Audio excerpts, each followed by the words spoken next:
Many people came here on visitor visa. They don't want to go back. I have hundreds of stories. What's the current trend in the industry? Healthcare is the first option, and if you're caught, you are fined a big amount, or maybe you can be go to jail. There are two ways where immigration will prioritize your application. Okay. Basically, for all type of partnership visas, what immigration is looking for is the four main elements. That clearly means that that visa is fake. Yes. Is that really true? They want to first know, okay, what is their pathway to residency? It's adrenaline rush you're getting. Yeah. That's why you're addicted to being an advisor. Yeah. Hello everyone. Welcome to Never Late Show with Anuvindh, aka nlsa podcast. Today we have a wonderful person with us as a guest, and she's been in the immigration industry from almost 8 years and almost 4+ years working as an immigration advisor. Today we will be exploring complex process of immigration in New Zealand, as well as walking through current trends and current pathways to New Zealand, and share the most of your expertise to our audience, and then we'll try our best to get more information from you. Thank you. And this is Krutika Savaliya. Welcome, Krutika. Welcome to the show. My name is Krutika Savaliya, and I am a New Zealand licensed immigration advisor. I am working in this industry from last more than 8 years, and I am holding my New Zealand's licensed immigration advisor's license from last more than 4 years now. You have been in the industry from quite long. You have seen different people, right? Yes. You have been with good, bad, and everything. I just want to know, does people lie to you when they submit the application? Every time. I mean, not a single time. I mean, I have hundreds of stories that when people lie, you know. How did you catch them? I always tell my clients that, okay, you should never lie to a doctor and a lawyer, you know. Yeah. We're not exactly lawyers, but we do work with immigration law, yeah, right? yeah. So you shouldn't lie. So if they still lie, and I mean, it's their luck then, you know, eventually immigration is not gonna grant them the visa. So Yeah. how do we catch is that, okay, we ask them such questions, and, you know, every time their first answer lead to another question. Yeah. So, you know, when you ask those questions, Keep you on can asking. tell, okay, oh, he Yeah, is he's lying making or she is something. lying, and that's Yeah. how you can easily catch that person. Why are you so passionate about being an immigration advisor? When I get my client success, absolutely a visa approval, okay, oh wow, okay, this is yes. So it's not only I'm dealing with the easy case or, you know, the tough cases, but easy cases are fine. When you get the visa approved, okay, fine, you know, not that happiness. But when you got that, you know, complicated case, and when I just work hard, and when I get that approved, especially when I see the client is as well very genuine in their work or in their study or whatever, and once that visa is approved, I see, oh yes, this person deserves. Yeah. And when I see their happiness, I feel like, oh, I'm doing great job. Want to know what's the current trend to the residency? Is that a residency, or is it a pathway? Is it for work visa? Is it like a spouse visa is currently trending? What's the current trend in the industry? Yeah, sure. So immigration system has been changed from like 2020 to recently a full reset has been, you know, done by the government. So what happened is, it used to be skills shortage list, it used to be a regional skills shortage list, it used to be a long-term skills shortage list. It is still there, but not in the form of those different lists. Now immigration has introduced a green list. Okay, so if your occupation is under the green list, even in that green list, there are a list of occupations. If your occupation is in the green list tier 1 occupation, you can apply for the straight to residency straight away.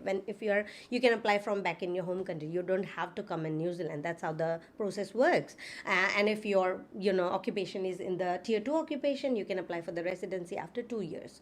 You know, so that's how like a different immigration, you know, pathways where you can apply for the residency. But yeah, there are many occupations. There are still in demand, and people are, you know, and even it is divided under the sector agreements. So it is like transport sector, healthcare sector, and those infrastructure sectors where, you know, people are the employers are looking for skills, and they are unable to find local people. What are the current trends in work visa? Like, let's say people who are applying for work visas, what are the current trends? Healthcare is the first option, like where people want to go. Even people who are coming from the industry which is non-healthcare, they still want to go. Why? Because the job opportunities are there, and also there is a pathway to residency after secured pathway to Secure residency, I pathway, would say. yeah. So that's why people are still moving to that. That is the first thing. Second is construction, yes. So if they hold a overseas qualification, it's very easy for them to apply for the residency, because anyone who wants to come from their home country they have the thing that okay, they want to settle down in New Zealand. They want to first know okay, what is their pathway to residency, because even with the new work visa system, there is a very limited visa that they are giving. Like that visa will be only valid, I mean you can only avail that visa for 5 years only. You have to be on a pathway to residency. If not, then you have to go back to your home country. So you can't apply for another student visa or something? You can, but not for the work visa. The same category, you can't apply for the work visa. Current hot trends are in New Zealand, I would say. Is it still, IT is a still hot topic? IT is a sector where you need lots of years of experience, because New Zealand employers, see, this is based on my experience, I'm telling you. So if you have overseas experience but in that particular role, then the New Zealand employers are very keen to hire with that experience as well. But to get the job for freshly graduate, it's not very easy. Very easy. Yeah, but it is absolutely in demand still.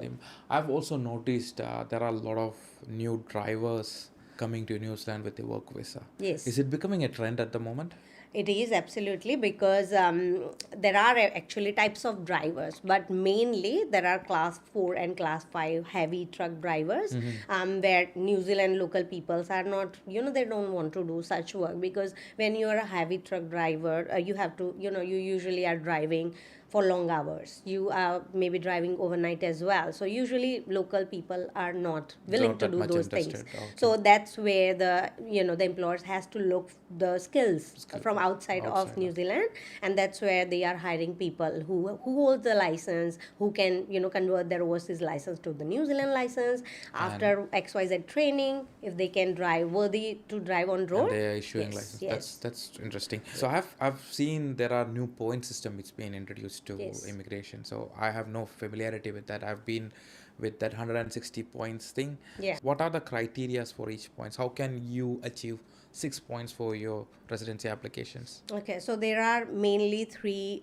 parts. So you can claim 6 points, or maybe 3 points from one category and 3 points based on your experience. So just give you an example. If someone has completed a PhD in New Zealand, after completing PhD, you can claim 6 points. So that means as soon as you have the job offer from a New Zealand employer, Direct PhD. yes, direct you can apply for residency. the residency straight Seriously? away. Oh, Yes. that's really cool. Yes. So you don't require any other previous experience have to be shown. No, if you have PhD, if you and a job offer in your hand, you can directly apply for. Oh, that's really cool. Yes, but that you have to be mindful that that job offer has to be relevant to your previous qualification or Yeah, work understood. experience. Yes. Yeah. Yeah. Well, according to what our Yes. PhD she's doing. Yeah. The one thing I wanted to, I have heard from different people, right? I've seen like people say, okay, if you are in this industry, the immigration will fast process your visa. Yes. Is that really true? That is absolutely. So there are two ways where immigration will prioritize your application. Okay. So first is if your occupation is in the green list that I explained you earlier, and that too in the tier 1 occupation. Example, civil engineering technician. That role is in the green list, tier 1 occupation list, right? So if you're working in that role, you have the job offer, right? That's how you're working in New Zealand.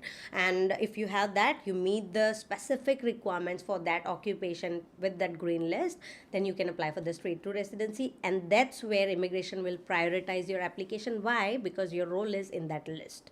That means it's in high demand. I have also seen there is a huge trend for nursing students or Yes. nursing candidates to be do the capping, and there are Yes. so many companies who are promoting the nursing students to be work in New Zealand. Yeah, so I'll tell you. So, see, to become a nurse, I mean, to work as a registered nurse in New Zealand, you need to register yourself, your occupation with a. Is it capping? Is that called capping? It is, yes, but there are few things that she has to do before she Yeah, even yeah. enter into the CAP course. Okay. So the very first thing is the applicant has to submit all her documents to Nursing Council.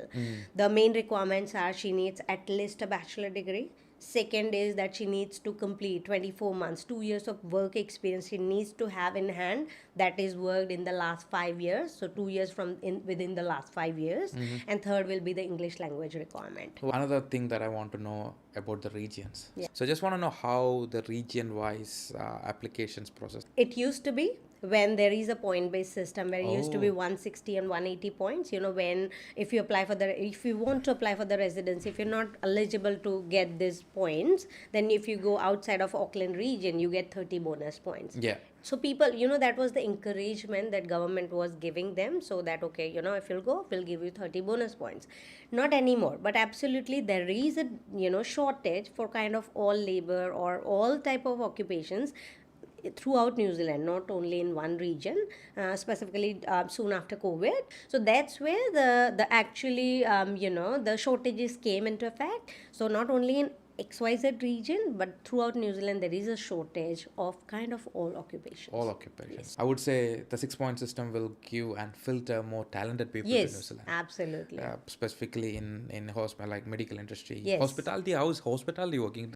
So see, New Zealand is a tourism industry, right? And soon after COVID was the biggest factor where there is a shortage in the industry. That includes the hospitality sector as well. What happened is people, again, local people, they do not want to work in the those low skill roles where they are being paid low, Paid and now with the new immigration system, the employer has to pay them the median pay rate. So for such specific roles, immigration has given that liberality, I would say, that okay, even employer can pay them less than the median pay rate to attract more migrants to work in these low level jobs, because local peoples, they don't want to They work don't in want this. to do Yes. that. Yeah. You have handled so many applications. I would say, I don't know, maybe thousands of applications. Yes. So every application have a standard process, Yes, right? absolutely. What's the process for that? Yeah, so student visa is a category which is a very interesting, and it is a very high risk category for immigration New Zealand. So all countries have a different immigration's expectation for different countries is different.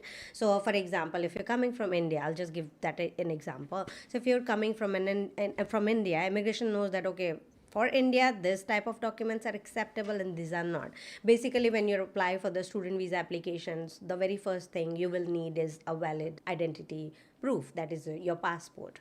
Second will be you need you need an offer letter from the institute. Third thing will be that okay, what course are you going to do? Is it really relevant to your previous experience or previous studies? If not, then still, what is the reason you want to change your pathway? So you need a detailed statement of purpose that explains your story, why you want to do this course. Another thing will be that do you have enough funds to show it to Immigration New Zealand, that how will you pay your tuition fees for the course? Apart from that, for each student, for 1 year, you need to show 20,000 New Zealand dollar Is it living now expenses. 20,000? Yes, it is now Oh, 20,000. okay. So if you are studying in a tertiary college, which includes graduate diploma courses, or even masters or any course, for 1 year you have to show $20,000. But if you are coming, let's say, in a school like primary, high school, or intermediate schooling, then you need to show 17,000 a year. 70,000. So that is another requirement. Apart from tuition fees and living expenses, you also have to show the funds availability for your own outward travel out of New Zealand. That do you have enough money? If you want to go back, do you have enough money to buy ticket? So that is another requirement. And the main requirement will be health and character. That you need to meet the health requirements, you need to meet the character requirements, and yeah, these are the mandatory and the very, these are the things that immigration will check. So I've seen people who came to New Zealand in a tourist visa move to work visa. So what are the pathways for that? Many people came here on visitor visa. They don't want to go back. There are so many reasons that they don't want to go back. The very first thing is, as soon as they came here on visitor visa, they just went out and they see New Yeah. Zealand culture. The nature is That's very addictive. amazing, Yeah. right? People are amazing. Yeah. They say, oh, living style, lifestyle is Very great. So the people don't want to go back to their home country, and that's why they decide, okay, if we are here, we like here, why not try to apply for the jobs? Yeah. If they get the job and if the employer is supportive, they apply for the work visa. Yeah. Absolutely, whatever the employer's requirements are, which is like does the employee needs to have that XYZ qualification, ABC years of experience in X industry. If they meet that, they apply for the work visa, they can be granted a work visa, not a problem. But yes, immigration is super strict on one factor, bona fide. That is called bona fide. Immigration can say, oh, you said when you came here on visitor visa, you said, oh, you wanted to come and visit New Zealand. Now your purpose has been changed. What happened? What has made you to change this decision? So it's again very technical, so all cases are different. So that's how, as an advisor, that is our responsibility to understand the case. Okay, is there a genuine job offer or not? But people are doing, and it can be convertible, absolutely. Oh, that's amazing. What happens to a person when his or her visa got expired today or tomorrow? Like, let's say visa is gonna expire by tomorrow. Usually what happens is you need to plan ahead if your visa is expiring.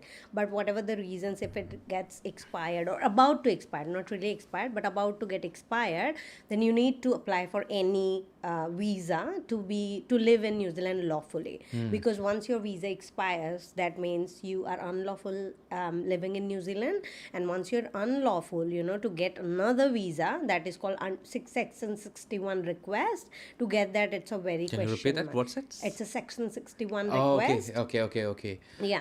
So it's not really a visa application, it's a request that you are making, and Immigration New Zealand can decide whether to open that application even or not, So if they want to, they will. If they won't even give you, they won't give that opportunity for you to respond to any of their further concerns. They'll just decide an application. Oh, okay, we have decided to decline your request or whatever, something like that. So usually what we recommend, and it happens quite a few times, when client may forget or something happens, in that case we always apply for at least visitor visa, to at least to sort out that further plan of action. Say for example, someone has a job, but while the employer is sorting out other processes to offer them the job, there are lots of stages that employer has to pass on before they offer the job. And if that is not yet ready, what will the applicant do? So in that case, you apply for the visitor visa under exception to instructions, and by the time you get the visa approved, and then you apply for the work visa. Is it good to approach an advisor at that time? I would say yes, because you don't know. Usually visitor visa is what for tourism purpose. And this is an exceptional case as well. Yes. Okay. But you have to explain these reasons, that why are you applying under exception? That this is the evidence, I am getting job, but it will take some time, this and that. So this is entirely a different category of like visitor visa. It is still a visitor visa, but I would say how immigration takes it as an under exception to instruction they granted. It is still a visitor visa general. I'm getting so many calls from my friends who recently got a new visa to as a student visa or some kind of work visa or something. There are a lot of scams happening in specifically in Asian countries. Yes. I've seen. How can I help them? Or how should they validate their visa is valid or not? Right. Okay. So there are ways to validate this, because I actually have got few visas for me to check whether this is a genuine visa or not. Yeah. Actually, one agent in India, actually, I'm just saying that's an education agent. They can only do student visa, not any other visas for New Zealand, right? He sent me 3 visa copies, and before even he asks me that, okay, can you check this visa are valid or not, I mean the genuine visas or not, and I was like, oh, do you want to know is this visa are fake visas or the real visas? And he was like, yeah, because I can see the format was not correct. As a profession, I know, because I do that work every day. So just looking at that, I can see, oh, this is not the correct visa. This is someone has made it.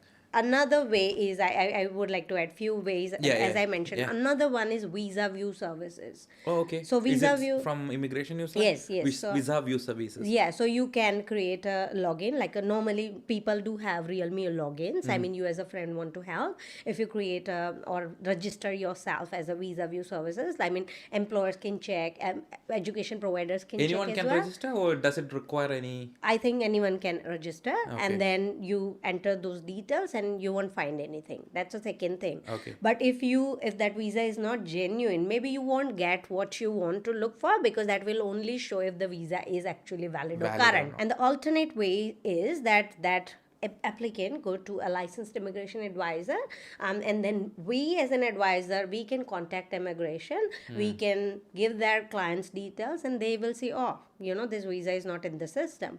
The application number you're quoting is not actually in the system. So they'll say, oh, this is not the visa in our system. That clearly means that visa is fake. Let's say someone want to submit a partnership visa. What are the documents they are looking into? Sure. So, see, there are mainly three types of partnership category, I would say. One is culturally arranged marriage. If you are married to your wife or your husband in a culturally, arranged marriage way, which is not that, okay, you were in love and then your family have now arranged that as an arranged marriage. No, that's not how immigration defines it. That's a one way. Another one is, if you're holding a temporary visa as a supporting partner, then you can support your partner under partnership based visitor visa or partnership based work visa. Same with if you're a New Zealand resident or citizen, you can support your partner on a partnership based work visa or partnership based visitor visa, right? For all type of partnership visas, what immigration is looking for is the four main elements. That is, if you have lived together enough, if your partnership is genuine or not, if your partnership is stable enough or not, and in all your statements, are you both as a partners, are you credible enough to provide any statements or any documents to Immigration New Zealand? I've heard so many stories of fake documents being Yes, submitted. yeah. Do you remember any kind of stories that you can really bring into the audience? I know. I mean, as soon as you said, I clearly can remember one, like a very I don't have to bad say any case. names or Of anything. course, no, I'm not going to say that. But yes, what that one of our client did is, he didn't have much living together, like address proof documents. So what he did is, because But they were really married? they were in a de facto relationship from like quite a few months. Is it like a So backside arranged? it was actually a genuine relationship, right? genuine I won't say it wasn't genuine. Okay. But what happened is, because he didn't have much documents to provide to us, and we didn't force him, right? Whatever he could have, we could have suggested other type of documents. What he did is, on his Vodafone internet or communication that bills, he has actually, it was only in his name. He has added his partner's name too. Just Like to show it like digitally- genuine. Is it like digitally edited? Yes. Oh, that's... But like if you'll see, because sometimes how our clients scan the documents, you feel like, okay, maybe it wasn't scanned, that's why it is not very clear, something like that. okay, yeah. So we couldn't really find it out, honestly. Yeah. What happened is, that's immigration, when they They can find- verified. yeah, They they- verified the document. They can't, because you're in New Zealand, right? Yeah. It is very easy to find out. Yeah, most of the things are centralized only. Yeah. Immigration has contacted Vodafone just to check this, and they can like, oh, this is something not right. And that's where immigration was like, no, you are doing this. You are misleading immigration by providing these fake documents. And that's why the client went into trouble. Then we had to explain his side of the story, but it wasn't intentional. So But still, did it got succeed? Like, yes, later on, after fighting a lot. that's the adrenaline rush you're getting. Yeah. And that's why you're addicted to being an advisor. Yeah, so you you're can handling, imagine yeah, that. you're handling so much complex Yes. cases, I believe. Yeah, One final question I want to ask. sure. Why should we hire you or any immigration advisor? Okay. So see, immigration advisor is a professional, person who will give you the correct, advice, because not a random person. I mean, if we talk about, like, if I'll talk about you, partnership visa, maybe student visa, but you won't know many other categories of applications. Now the clients will come to you, and you don't know what they are coming for, right?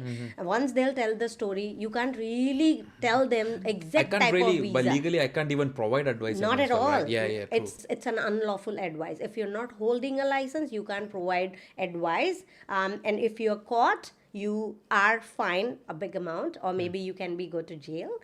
So that's you shouldn't be doing it, but people still do it, especially the people who are not in New Zealand. Like specifically in friend circle. And New Zealand government or New Zealand police not gonna go and catch them. When the applicants or the clients want to choose their advisor, they should be very wise in choosing who they're choosing for.